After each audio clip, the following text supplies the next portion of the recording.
ఓం సాయిరామ్. ఓం నమ శివాయ. జై కాళీయమ్మ. హాయ్ అండి అందరికీ. నమస్కారం. Welcome to Shirdi Sai soba spiritual talks. ఈరోజు మనం శివుడికి, కాళికాదేవికి జరిగిన నాట్య పోటీ గురించి తెలుసుకుందాము. చిదంబర క్షేత్ర మహత్యంలో ఊర్ధ్వతాండవానికి సంబంధించిన ఒక ఆసక్తికరమైన కథ ఉంది. ఒకప్పుడు తిల్లై అడవుల్లో కాళికాదేవి నివసిస్తూ ఉండేది. శివుడిక్కడ నాట్యం చేయటానికి వచ్చినప్పుడు కాళికాదేవి ఆయనను అడ్డుకుంటుంది. అప్పుడు వారిద్దరి మధ్య నాట్య పోటీ జరుగుతుంది. ఎవరు గెలిస్తే ఆ ప్రదేశం వారి సొంతం అవుతుందని నిర్ణయించుకుంటారు. ఇద్దరూ భీకరంగా నాట్యం చేస్తుండగా శివుని కుడి చెవికి ఉన్న కుండలం చెవిపోగు కింద పడిపోతుంది.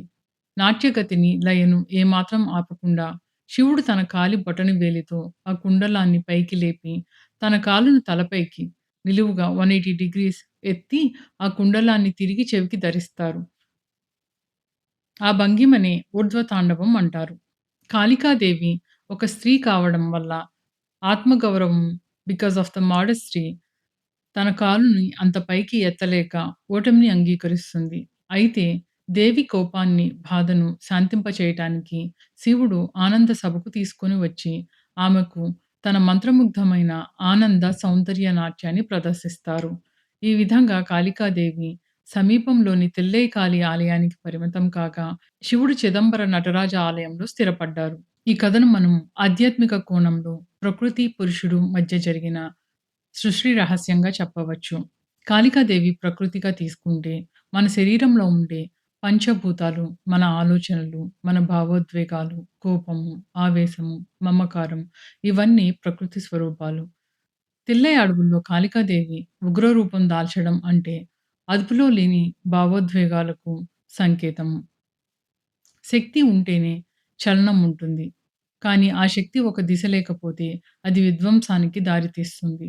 పురుషుడు అంటే స్త్రీ పురుష భేదం కాదు. శుద్ధ చైతన్యం. Supreme consciousness. శివుడు జ్ఞానానికి, స్థిరత్వానికి నిదర్శనం. ప్రకృతి చేసే అల్లకల్లోలాన్ని జ్ఞానంతో ఎలా లయబద్ధం చేయాలో శివుడు చూపిస్తాడు. కుండలం కింద పడిపోవడం అంటే మన జీవితంలో ఎదురయ్యే అవాంతరాలు. సాధారణంగా ఏదైనా సమస్య రాగానే చేస్తున్న పనిని ఆపేస్తాము లేదా నిరాశ చెందుతాము. కానీ శివుడు తన లయ తప్పలేదు. అంటే బాహ్య ప్రపంచంలో ఎన్ని గందరగోళాలు ఎదురైనా నీ అంతరాత్మలోని ప్రశాంతతను, ఇన్నర్ బ్యాలెన్స్‌ని కోల్పోకూడదు అని దీని అర్థం. కాళికాదేవి ఆ భంగిమను వేయలేకపోయింది అంటే ఆమెకు శక్తి లేక కాదు. అక్కడ నేను అనే ఇగో భావన నశించి భగవంతుని ఉన్నత స్థితికి తల వంచడం.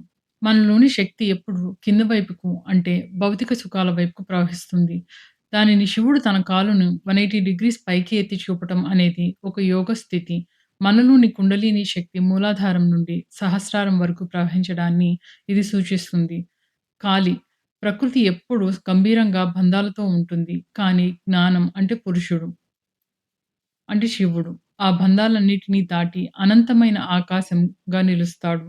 అంటే పరమానంద స్థితిని, బ్లిస్‌లో ఉంటాడు. అందుకే ఆమె ఓటమిని అంగీకరించటం అంటే జ్ఞానం ముందు ప్రకృతి లొంగిపోవటం. ప్రకృతి మరియు పురుషుడు వేరు కాదు. ఒకరు శక్తి అయితే మరొకరు ఆ శక్తిని నడిపించే ఆధారం. ఈ 2 కలిసినప్పుడే సృష్టిలో లయం ఉంటుంది. ఎప్పుడైతే మనలోని ప్రకృతిని అంటే భౌతిక సుఖాలను, భావోద్వేగాలను ధ్యానం మరియు క్రమశిక్షణతో సమన్వయం చేసుకున్నప్పుడు మన జీవితం ఒక ఆనంద తాండవం అవుతుంది. అప్పుడే మనం పరమానంద స్థితిని చేరుకోగలుగుతాము. ఓం నమ శివాయ.